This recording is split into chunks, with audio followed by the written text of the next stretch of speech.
Have you ever wondered if heaven is real? I don't know about you. I got a ton of questions. Like, am I going to see grandparents? How about my pets? Is it really real? Does it really exist? Well, my next guest has made a personal visit to heaven, and he's going to be able to answer some amazing questions. We want to take you through his journey. He's written a book called Bridging the Gap, A Spiritual Journey and Back. Welcome, Calvin Cassady. Calvin, tell us about your trip to heaven. How did it happen? Well, it all began when I was a 19-year-old, um, one of those kids, that was just out to see the world. And we was out. I was out with some of my buddies, and we were involved in a very, very tragic car accident, car explosion. Uh, one of those things where you wonder how you survived. And at some point, I like to tell people that God snatched me off the asphalt in Branson, Missouri, Mm. and set aside or set in uh, motion uh, a new life. And we went through a judgment period, and I actually saw my sins disappear along with the devil, and emerged on the other side to an extremely warm and cozy atmosphere, and up, you know, the scenery was just absolutely amazing. What Too did you hard see? What did you to see? explain. Well, it was like you were in the mount on a in the mountains, but on a meadow where it was full of wildlife, full of flowers, full of aromas, and it was just me and God one on one for just a short period of time. But the basis of our conversation was to assure me that I was in heaven, that I deserved this because I believed, those who believe in me shall have eternal life.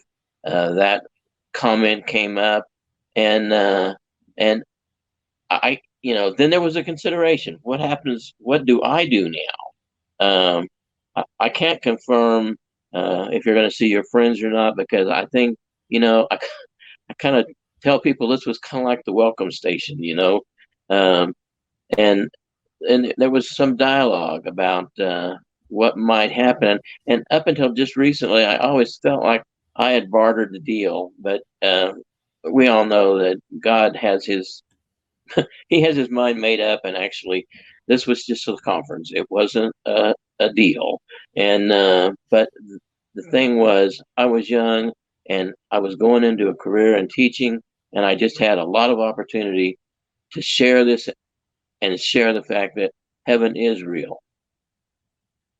And there were animals there. I keep hanging on you Yes, saying that there were animals there. yes, yes, Wow.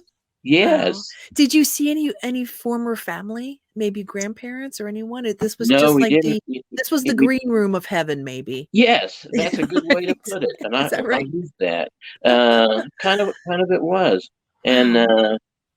but there was a short message. You need to help people understand that there is heaven, and they need to not fear that. They need to live their life fully knowing that, and Mm. uh, and hopefully that will help them live a fulfilled life, a life of service, a life of love and compassion for others. Uh, and that was pretty much my mission. And I did agree to that. And pretty soon I was on my way back. And I'll tell you, the going part was a glorious trip. The coming back part, a little rough, because you realize the difference between here and there. And you realize that we live every day, every minute, surrounded by sin. We have to make choices. We have free will, so that doesn't mean we're always going to make the right choice. But those were the things that I wanted to come back with that knowledge and see what a difference I could make. How does Christ play in your visit? In my visit to heaven, the only one,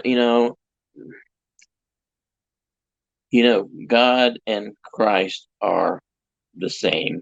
in theologically, and I didn't deal with Christ. I dealt with God, and I felt like he was dealing with me like he would deal with any son or relative or Christian. When you talk about living and seeking fulfillment, what does that mean to you? Because your visit was you were so young. What did that how did that affect you with fulfillment for the rest of your life? Well, that's something that you build on, um, and that's what the book talks about. I was a youngster. I say at 19 years old. In 2 years, I was teaching a classroom full of children who are just dying to understand cool stuff, and to Sure. them, heaven is cool stuff. Yeah. I didn't, and there was not a class in the 40 years that I taught school that it didn't come up. And I realize now that was pretty darn brave because Sure. now Sure. you could really, really get in trouble for that. I absolutely understand that. Yes. When you talk about accepting God's challenge to be a helper and to receive God's help, can you kind of expound on that? Okay. I felt like my main mission was to basically, in the beginning, to help young people, to help them with the problems that they encounter. I mean, there were all kinds. I mean, in this day and age, you have drugs, you have child abuse, you have things that go on in the home, and just a lot of neglect. So I found that helped me. Uh, and I enjoyed helping people, and I really, really did, and I was successful at it. And that's one, sometimes you pinch yourself and you say, "Well, did that really happen?" But then you go out to visit a child who's lost a brother to suicide, and you jump in your car and you drive over there, and on the way over there, you think, "What am I doing? Where am I going? Why am I doing this?" You open the car door, you meet the family, and it just happens. I Yeah. mean, God is there. He puts the words in your mouth. You know that He's definitely right there with you. The receiving part of it is sometimes we get so focused on what we can do for others that we forget that that time comes when our backs up against the wall. Yeah. One time in particular, when our house was destroyed by a tornado, and I remember staying with some friends that night, and saying to myself, God, you got to help me because I'm homeless and I just retired, and I just felt like I was homeless and jobless, and I just prayed that He'd get me through that. When I got up the next morning, we came back with friends. My yard was full of neighbors, relatives. They were willing to help. And where you just want to say, "Oh no, you don't have to do this." You know that God's working in their Yeah. lives to work in your life. Yeah. And the people at church prayed for me, and that's the first time I ever known uh, and felt those prayers. Um, and it just gave you extra strength. And that's why I say sometimes you have to be willing to accept God's blessings from others Hmm. as well as give God's blessing to others. And sometimes for a lot of people, that's even harder than the witnessing is. Absolutely. And you know what? We've got about 15 seconds left. Witnessing is the really the thing you want people to take away from your book and your message, isn't it? That's absolutely right. And that fulfilling fulfillment comes in stages. And once you realize your power, I guess, the power of God, then you can make the best of it with while you're working with others. Calvin, I'm so glad that you joined us. We've got all the information on your screen. Quickly give us your email so the people who are listening to the radio can know how to get a hold of you.